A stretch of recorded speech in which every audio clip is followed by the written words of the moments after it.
The NBA season is finally over. It took almost a full calendar year for it to come to a close, but it has, with the Los Angeles Lakers winning the NBA championship. In this video, I'm going to go over just my takeaways from the overall season and just about the Lakers winning this title and just what it means going forward. This definitely was a very interesting season. We knew that going in with all of the moves that happened in the offseason, so many stars changing teams, new super teams kind of being formed, Westbrook joining Harden in the Rockets, Kawhi Leonard, Paul George teaming up with the Clippers, obviously Anthony Davis coming to the Lakers. There was a lot of moving pieces in this offseason. And we knew that mostly the two Los Angeles teams were going to be the teams to watch out for. Obviously, you had Kyrie and Kevin Durant go to the Nets. We knew Durant was going to miss the season. Kyrie pretty much missed the season. He was in, out, and then he was out for the year. So we kind of knew that, and that the Lakers and the Clippers were the two teams that really were focused on. And the Clippers ended up kind of clippering, not meeting expectations in the playoffs, which they continually to do year after year after year. It's why Doc Rivers got fired, just a little while ago. So we knew that now that the Lakers are probably the favorites. I think that the Miami Heat were definitely a great storyline this whole playoff experience. They did a great job, really gritty. Obviously, Eric Spoelstra is a tremendous head coach. They are led by a great star in Jimmy Butler. The organization has done a great job ever since LeBron James left them in free agency, putting together all these other pieces, whether it is the Bam Adebayo and the Duncan Robinson and most recently the Tyler Hero, making the moves to get Goran Dragic, which now looks better this year than it had in previous years. Jake Crowder, Andre Iguodala, the trade deadline, that was a big deal for this team. So they just had so many contributing pieces. Obviously, there were some injuries in the finals, whether it was Bam or Dragic. Both of them ended up returning. Bam definitely made a bit of an impact, especially in this last game. Dragic, not so much. He tried his best, but it really was tough. That's a very difficult injury he was coming back from. If this wasn't the NBA Finals, there's no way Dragic would have played. So I do at least give him credit for trying his best. And the Heat had a really nice win in the last game, and I thought that maybe that momentum would carry over a little bit, make this game a little more intriguing, this closeout game, Game 6. But you know what? The Lakers said, we're not losing another game. We're not messing around. We're going to go win this NBA Finals. There was just a lot of craziness that happened this year, obviously with the whole pandemic, shutting down the NBA season more than halfway through. Playoffs were going to start very shortly. They had to come up with some kind of plan for the year to come back. Obviously, the bubble worked out very well over there in Disney, having everybody all in one place. Everybody's in one hotel, no outside visitors. They were able to keep it a very controlled environment, and it worked extremely well. No positive tests. If you try to do anything funny, like have the tester come to your hotel room or go get some chicken wings, the NBA was going to crack down on you. Even somebody like Gordon Hayward, who left the bubble to visit his wife because they're having their child, the NBA said, all right, Gordon, it's going to take a while before you actually can come back and return activities. So they took it very serious, and it worked out really well because, despite not having fans, they were still able to make a really good experience. So you have to give a ton of credit to the NBA. Another wild thing that obviously happened this whole NBA season was the loss of Lakers legend Kobe Bryant. And that made it, a little more appealing for the Lakers to win, remembering Kobe. And that definitely is a big deal. And that is good to see. And one thing I will say is that as good as LeBron was in this finals and the rest of the Lakers, I think a lot of the credit goes to Rob Pelinka. I mean, he did such a sensational job building this team this year. The trade of Anthony Davis worked out better than you could have even hoped for. Once you win a championship, all those other assets pretty much don't even matter because you achieved the main goal. So what more is there to do? Win more championships? That's all you really else can do that's better. Even though you lost Brandon Ingram and you lost Josh Hart and you lost Lonzo Ball and a ton of draft picks, it doesn't matter because you got an NBA championship while you have LeBron James on your team. That's really important because you want to capitalize when you have a star of that caliber on your team because you never know when things might go wrong and the superstar may leave.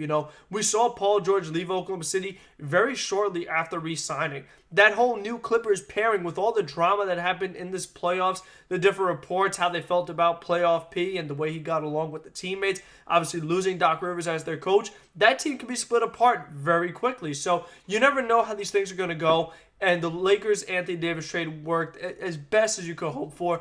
I've said it a million times, but I'm going to say it again. Anthony Davis deserved to win the MVP this year. You look at the kind of year the Lakers had, so much of it was because of Anthony Davis. Last year, the Lakers did not meet anywhere close to expectations. They missed the playoffs. Yes, LeBron had some injuries, but even when he was on the court, the Lakers were not that great. Anthony Davis made big play after big play after big play, big shot after big shot. He allowed a lot for this team defensively. You know, LeBron said that AD should have won Defensive Player of the Year because he allowed to give the Lakers a lot of versatility, whether it's playing big or playing small, just because he could guard so many different players. And he does so many things for you offensively as well. He could score in a lot of different ways, and he hits the big shots. You know, you look at the series before against the Denver Nuggets, when Anthony Davis hit that game-winning shot, that wasn't LeBron that hit, that was Anthony Davis. So he came up clutch time and time again throughout the regular season and throughout the playoffs. He was unstoppable at certain points in this playoffs. You know, no one could even stop it. You know, no one could really match up with him. So Anthony Davis had a great year. And so the Lakers ended up winning this championship, but it wasn't just AD, it wasn't just LeBron, it was all the pieces together. Rajon Rondo was a huge deal for this team. I mean, you want to talk about playoff P, playoff Rondo is a thing. You know, you think about this closeout game, Rondo giving you 19 points, 4 rebounds, 4 assists, 3 or 4 from the three-point line. You got to like that, you know, coming off the bench, a guy who is, you know, way past his prime. For Rondo to still give you that kind of production in a closeout game in the finals, that is very massive. So the Rajon Rondo signing worked out tremendous.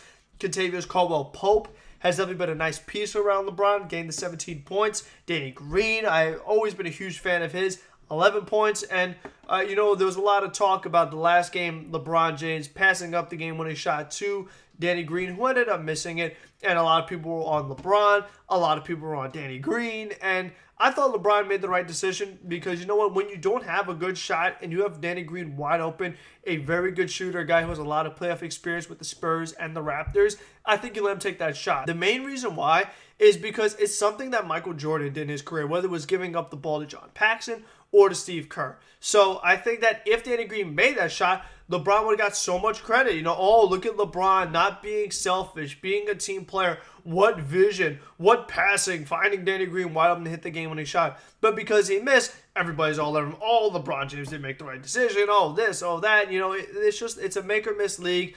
And people are like that. You know, when you do the right thing, they don't say anything. When you do the wrong thing, they're quick to be all over you. That's just how life goes. But I think that just all these pieces together, you know, even getting Markieff Morris, he allowed some versatility when the Lakers had to change their lineup.